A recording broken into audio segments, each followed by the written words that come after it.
প্রাপ্ত বেতনে পরিবার চালানোর আমল এবং দারিদ্র্য কাটানোর আমল নিয়ে বলবেন।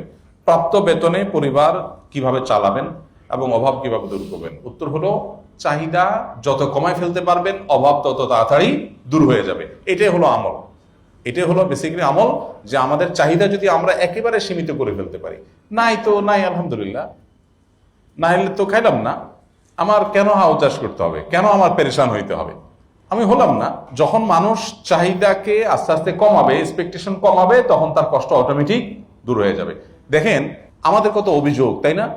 কত অভিযোগ। আমি আমার ওই যে ফেসবুকে একটা লেখা কদিন আগে লিখছিলাম, আমার ছাত্র জীবনে এক বাড়িতে লজিং ছিলাম মাদ্রাসা থাকাকালীন সময়ে। আমার হঠাৎ করে মনে হলো সেই ফ্যামিলিটার কথা, যে এমন ঠুনকো ঘর, যে এখন এরকম ঘর চোখেই পড়ে না, এইরকম ঠুনকো গ্রামেগঞ্জে এখনো কোথাও আছে নিশ্চয়ই।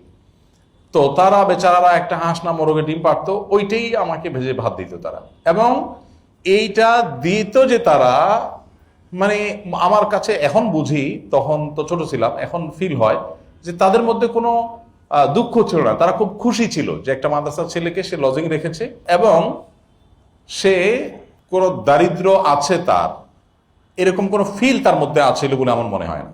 যা পাইছে খাইছে আলহামদুলিল্লাহ, খুব খুশি।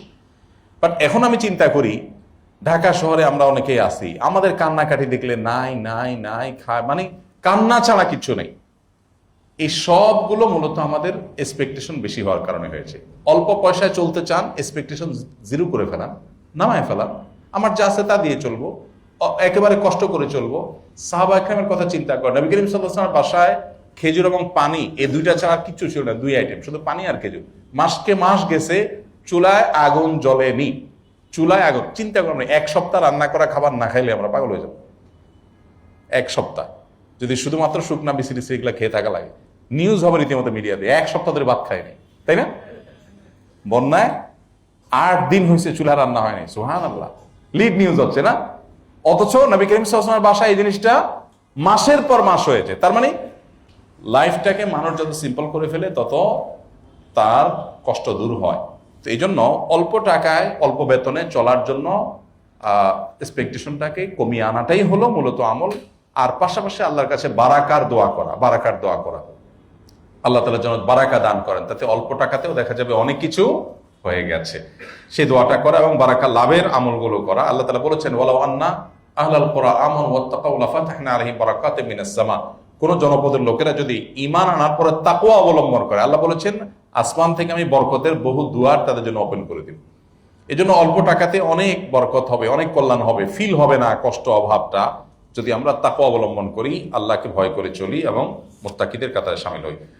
আমার পিতা আমার মায়ের উপর অনেক জুলুম করেন, সেক্ষেত্রে আমি বাবাকে কিছু বললে আমার উপরে মন খারাপ করেন, এক্ষেত্রে আমার করণীয় কি?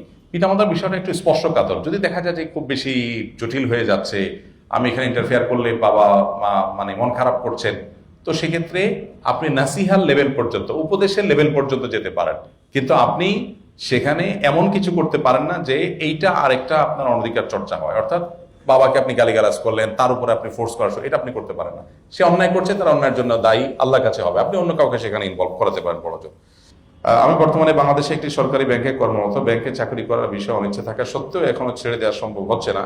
এ থেকে উত্তরণের অনেক চেষ্টা চালিয়ে যাচ্ছে। এই মুহূর্তে কিছু করণীয় থাকলে উপদেশ দিবেন। বা বিকল্প কোনো কিছু পাওয়ার আগ পর্যন্ত আপনি এটা কন্টিনিউ করতে পারেন, বাট বিকল্প পাওয়ার জন্য আপনাকে সে সিরিয়াসলি চেষ্টা করতে হবে। চাকরি না থাকলে যেরকম করতেন সেরকম, এখনটা চলতেছে, চলুক না, আমি কোন রকম চেষ্টা করছেন এটা না। যদি আপনি সিরিয়াস চেষ্টা করেন তাহলে শুধু ব্যাংকে চাকরি ওই পর্যন্ত আপনি চালিয়ে যেতে পারেন। আস-সুন্নাহ ফাউন্ডেশন, উম্মার স্বার্থে সুন্নাহর সাথে।